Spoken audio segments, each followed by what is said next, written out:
Welcome to the Learning Pines YouTube. We hope this video helps. You start by preparing accounts and devices. This is where control begins. Sign into your Google account on the managing phone or tablet, then install Family Link on both devices.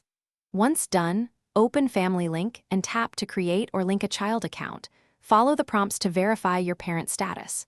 Make sure location and Bluetooth are enabled briefly for device discovery. These first actionable steps connect you and your child so you can apply settings. Now configure core controls. This is the detailed execution.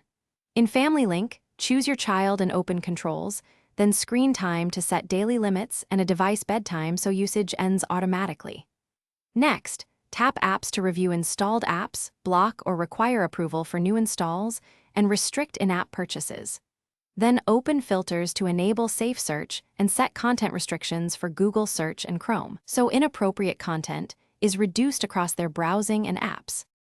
Finish by reviewing device and reporting settings. This completes the setup. Turn on location sharing and Find My Device so you can see device whereabouts, and enable weekly activity reports to monitor apps and screen time. Make sure app permissions and system parental controls are granted on the child device. Otherwise, limits won't apply. If something goes wrong, sign out and back into Family Link, update the app, and confirm parental permissions. These steps usually... Thanks for watching. Consider subscribing if we helped you.